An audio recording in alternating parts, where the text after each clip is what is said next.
a la mirada de algunos artistas que hemos observado y analizado, tanto de Géricault como de Lacroix o Goya, hay una mirada sobre la nueva época que está viviendo estas sociedades europeas que no se ven con un gran optimismo, ¿sí? Algunas se ven con espanto y casi con una mirada pesimista, con una mirada que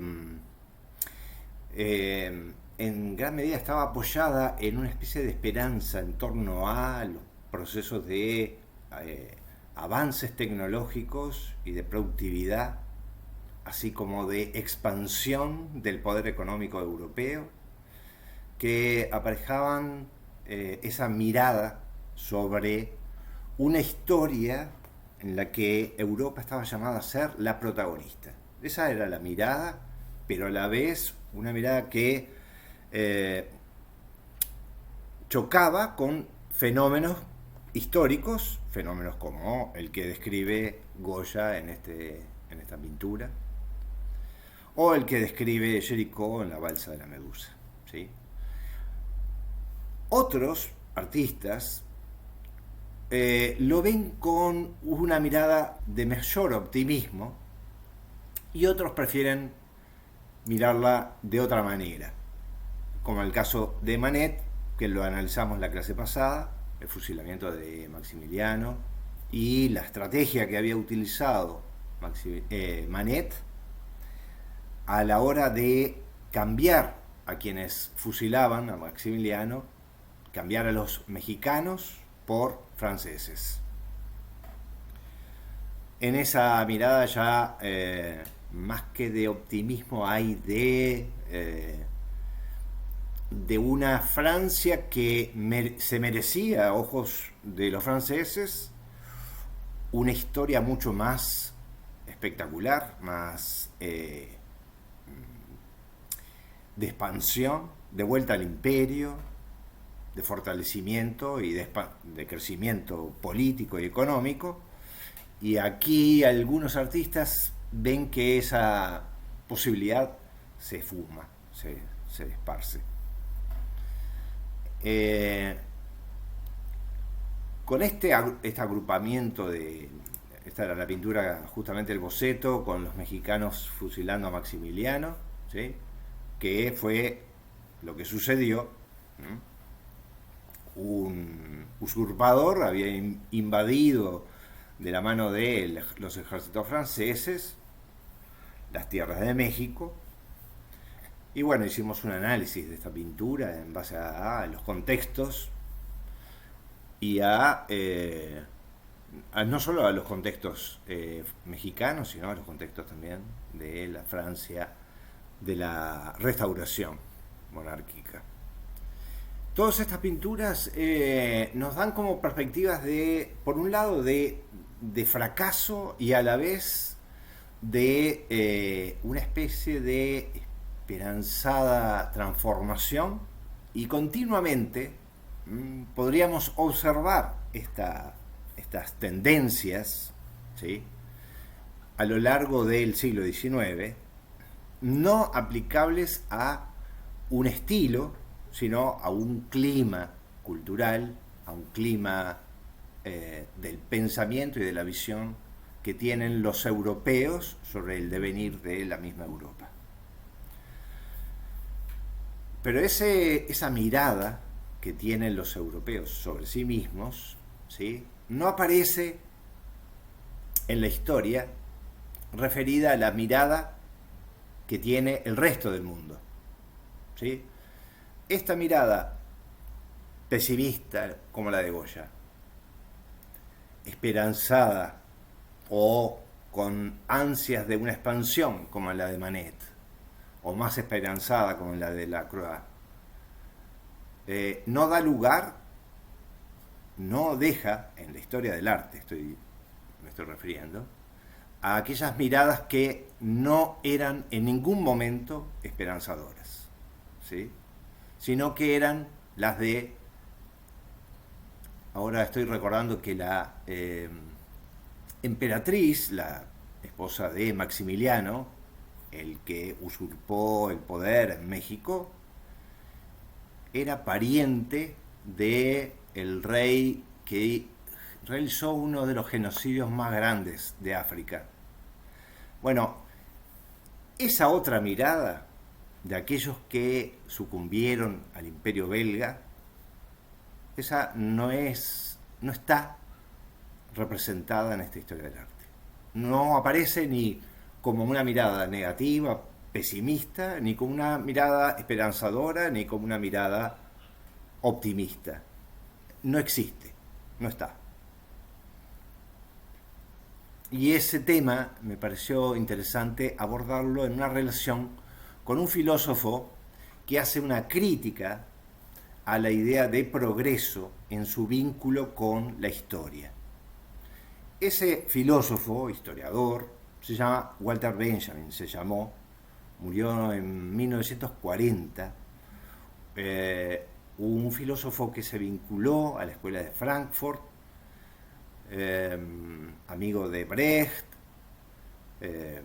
tiene artículos sobre el surrealismo, tiene un libro que hemos citado en otras clases sobre la imagen en la época de la reproductibilidad técnica, que es un texto sumamente conocido, muy difundido, pero han relegado uno de los textos más interesantes que hay sobre la concepción de la historia, que a nosotros nos viene fantásticamente porque nosotros estamos en una construcción de una teoría crítica de la historia del arte, y observar el pensamiento de Walter Benjamin acerca de esta concepción de la historia o de la concepción de la historia dominante nos viene muy bien.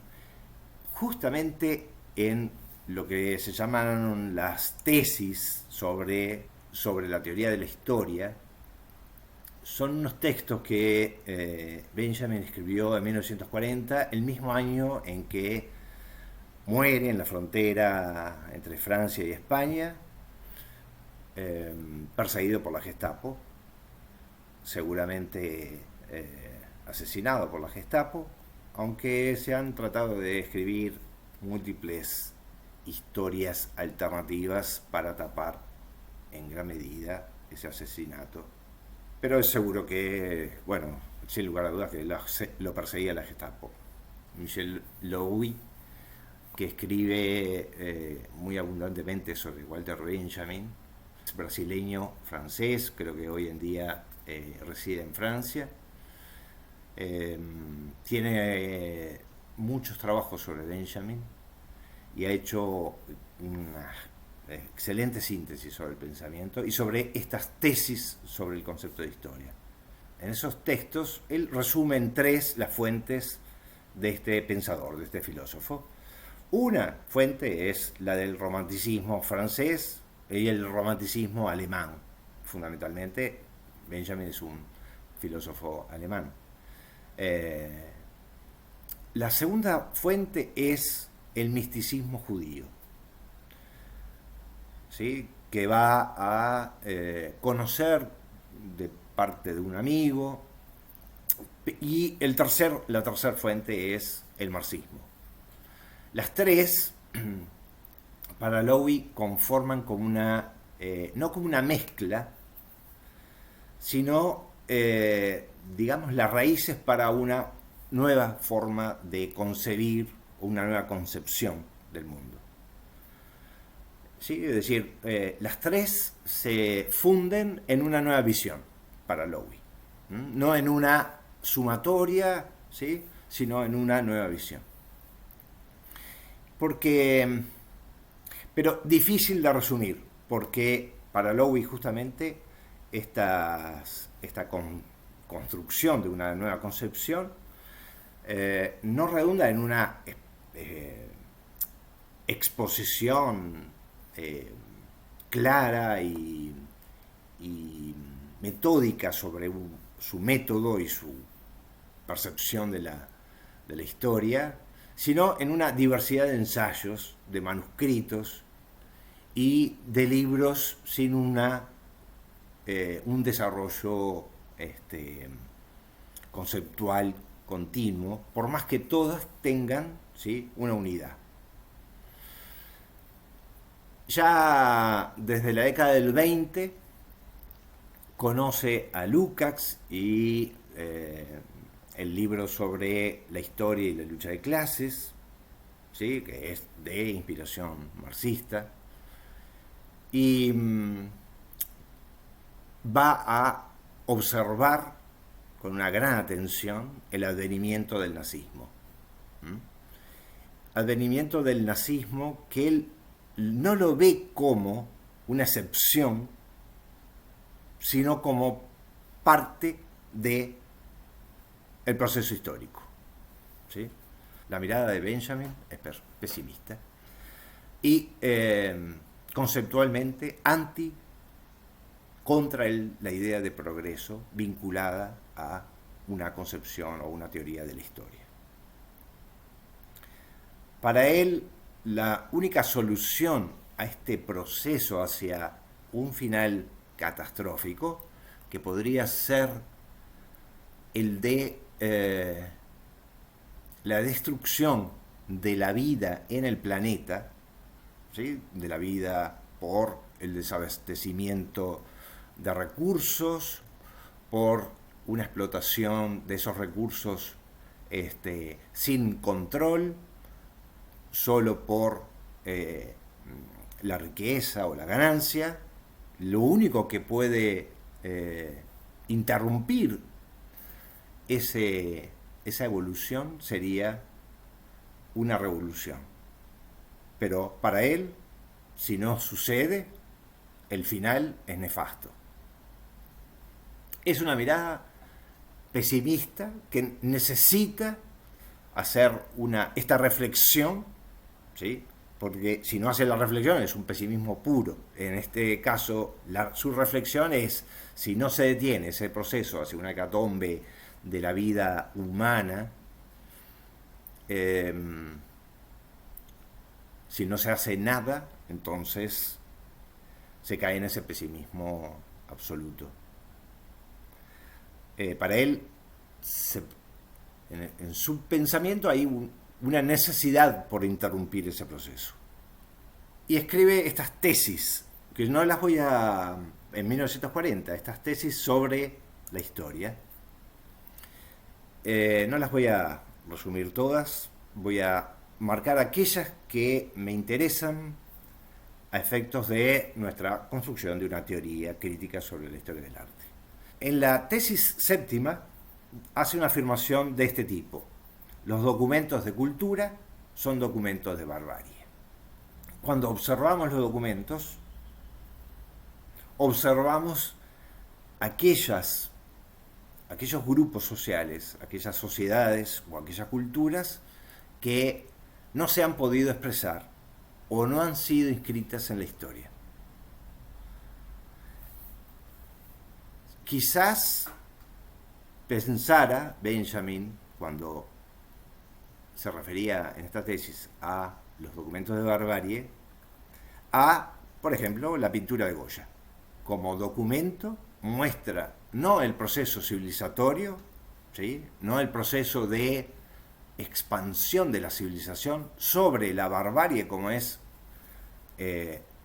digamos, costumbre argumentar desde Europa, desde el eurocentrismo, ¿sí?, sino un documento de barbarie, ¿sí?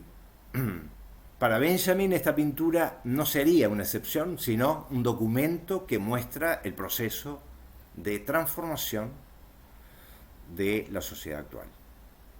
Quizás pensase Benjamin en los grabados sobre los desastres de la guerra de Goya.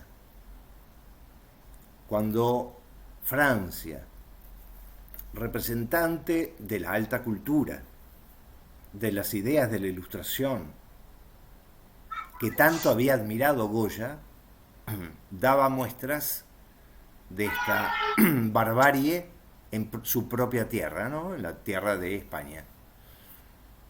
Quizás él veía en esto documentos sobre esa, justamente, esa desmistificación de la idea de la civilización europea. Y reflexionaba, bueno, si estamos frente a esta realidad, como la muestra Goya, o esta otra que estaba viviendo Benjamin, escapando de la Gestapo, ante una Alemania que se plegaba, igual que otros países, ¿no? Ya España había vencido el franquismo, en Italia había vencido el fascismo, la mitad de Francia era aliada del fascismo, es decir, no había muchos espacios de Europa que escaparan a esta corriente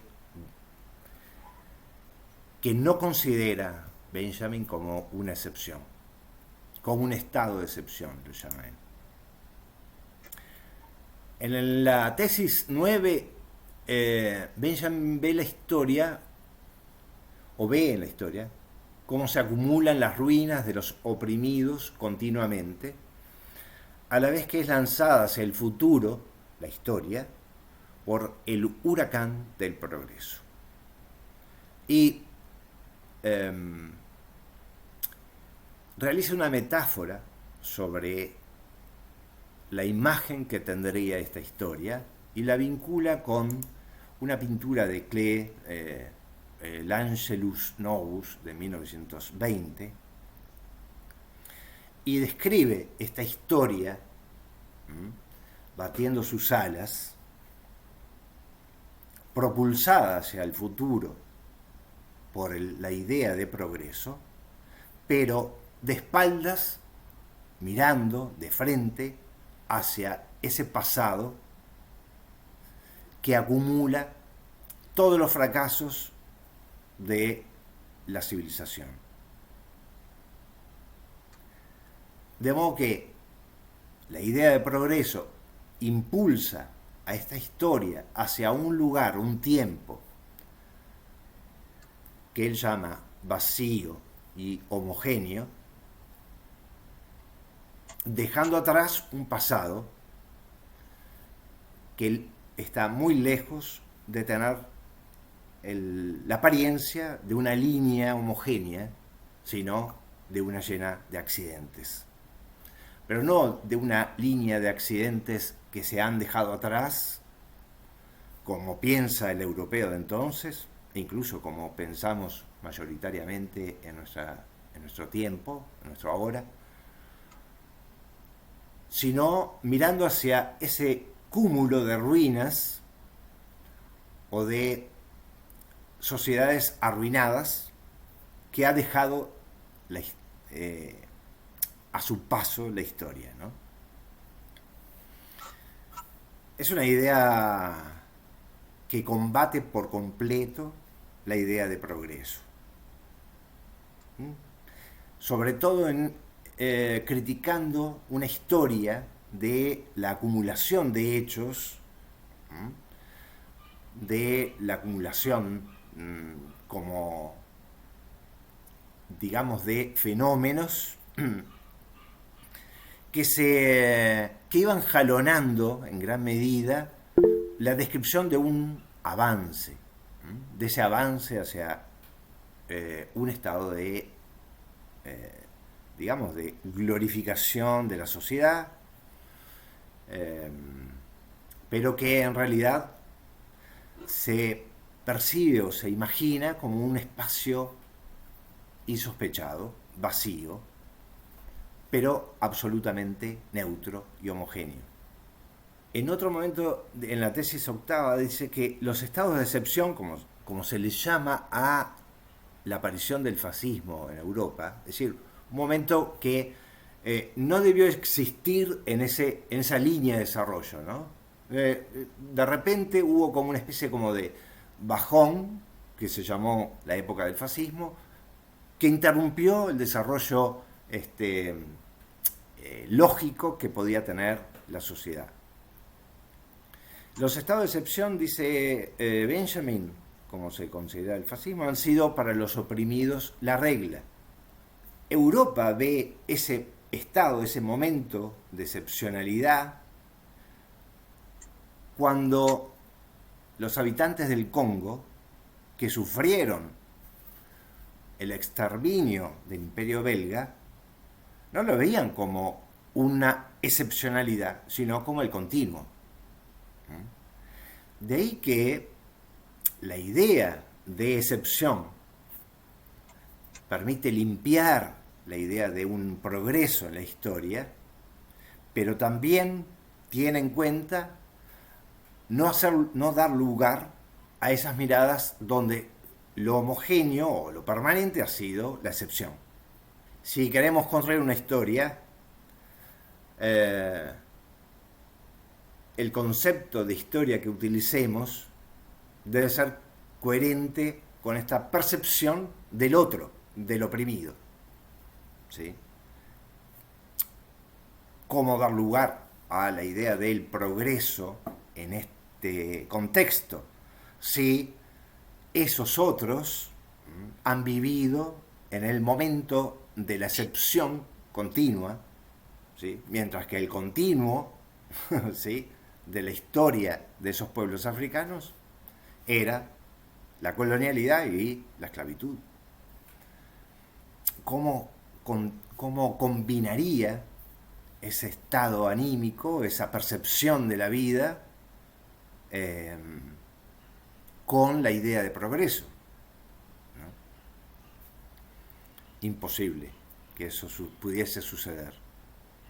Creo que en la mirada de Benjamin, como en la de Goya, ¿sí?,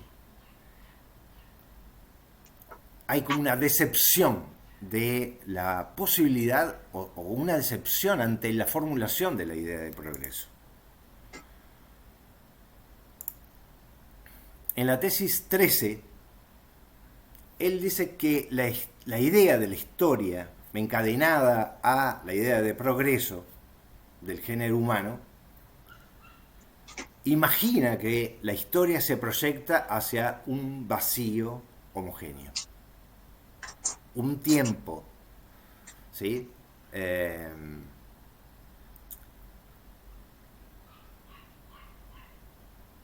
que el progreso va a ir descubriendo.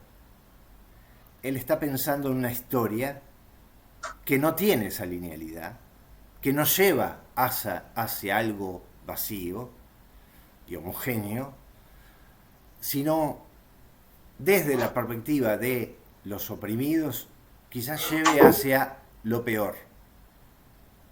¿Sí?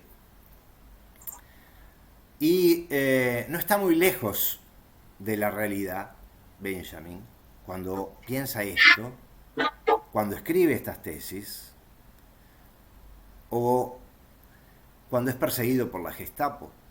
¿Sí? Esas sociedades seguramente hayan visto, esa sociedad alemana,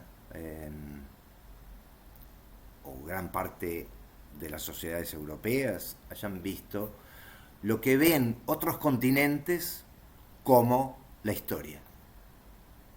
Ese momento de excepción lo ven en otras partes como la historia. No con buenos ojos, obviamente. A nosotros nos interesa muchísimo esta perspectiva porque justamente venimos desde Olga Hazan haciendo una observación crítica de estos aspectos de la historia del arte.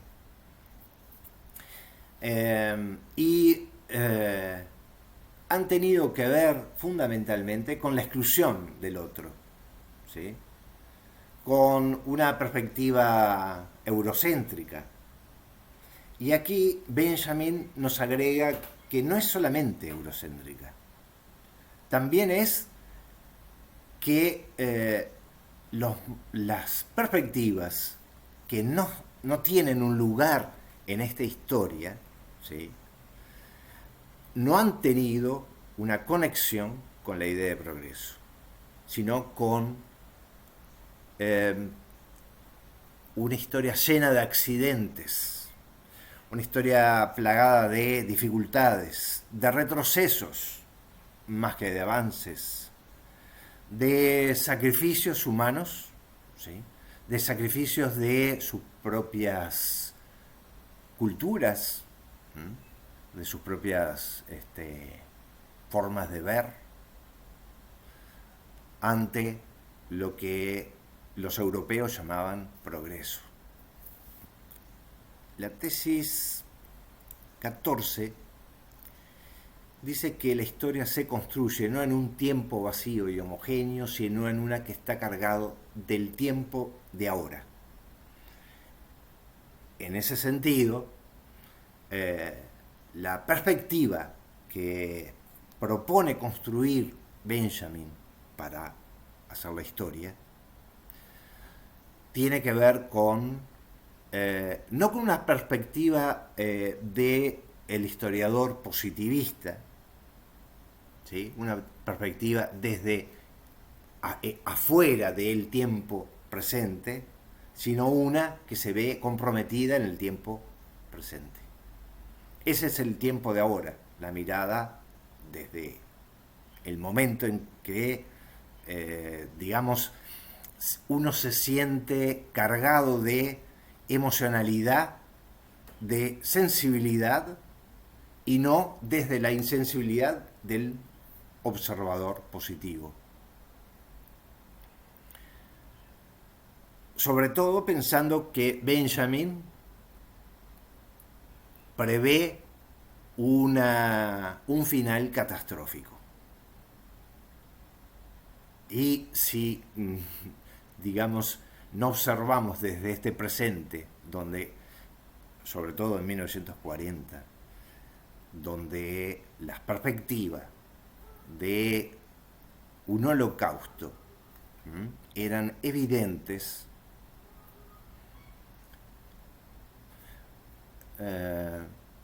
¿qué momento podíamos elegir para tener una mayor claridad que ante la inminencia, la emergencia del tiempo que se estaba viviendo?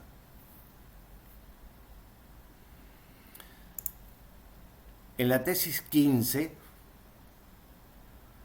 Benjamin habla de lo siguiente: los saltos en el continuum, en esa idea de una evolución de la civilización, en el continuum de la historia,